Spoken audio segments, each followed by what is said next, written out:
Hello, welcome back to the Giant Papist. I am continuing my series where I read the books of the New Testament in the historical order they were most likely written in. This is the second video I am recording for the day. The previous video, which I recorded in the same day as this video and was the last video in this series, was the reading of the second epistle of John. For this video, I am going to be reading the third epistle of John. Like the second epistle of John, this epistle, as indicated by speculation from some of the church fathers as well as from the text itself, was written by St. John the Presbyter. Like the Gospel of John, the first epistle of St. Paul to St. Timothy, the epistle of St. Paul to St. Titus, the first epistle of John, and the second epistle of John.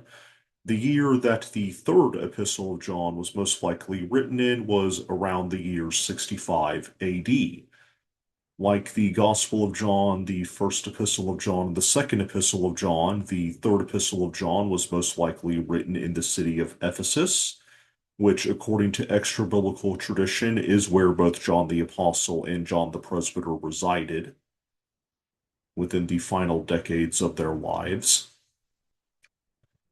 Also, as indicated by the first epistle of St. Paul to St. Timothy is also now the bishop of Ephesus.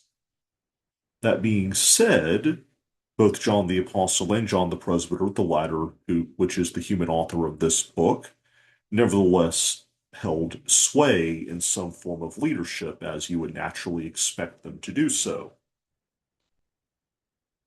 The purpose of this epistle is a recommendation letter. John the Presbyter is writing this to Gaius, who might be the same Gaius mentioned by St. Paul in his epistle to the Romans, though biblical scholarship is somewhat divided as to which Gaius is meant here. The purpose of it, and I apologize if I repeated my words there. He's writing to Gaius because he wants to recommend, let's see if I'm getting my names correctly.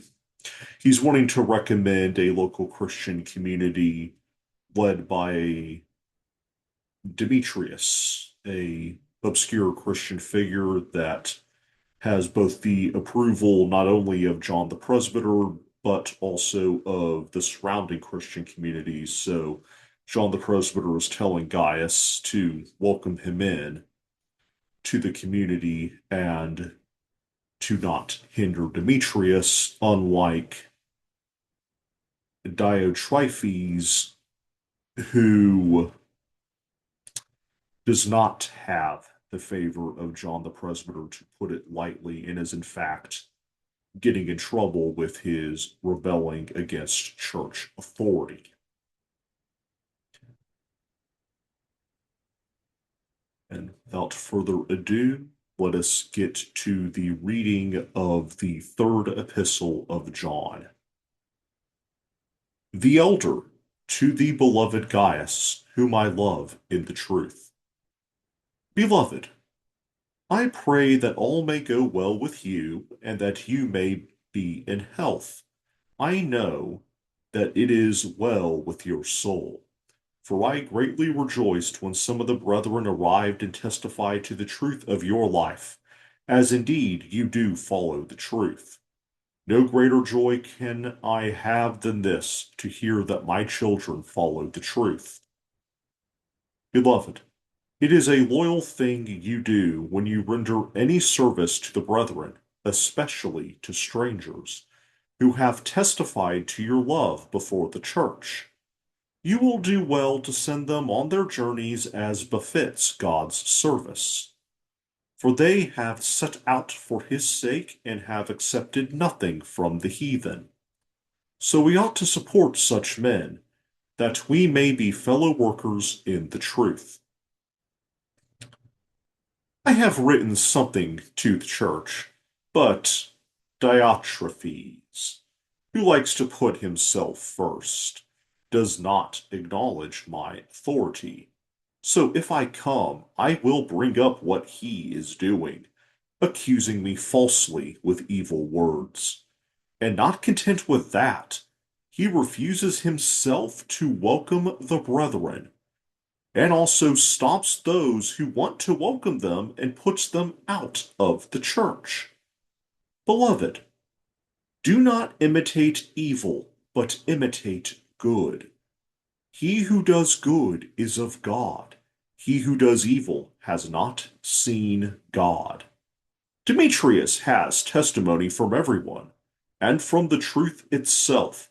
I testify to him too, and you know my testimony is true. I had much to write to you, but I would rather not write with pen and ink.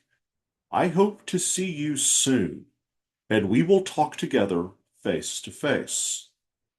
Peace be to you. The friends greet you. Greet the friends, every one of them. And with that, we have come to an end of the reading of the third epistle of John. I hope you enjoyed this video. As always, like, comment, and subscribe. In addition, remember the motto of the Giant Papists channel: judge not by appearances, but by the sanity of one's doctrine. This has been the Giant Papist, and I shall see you till the next video.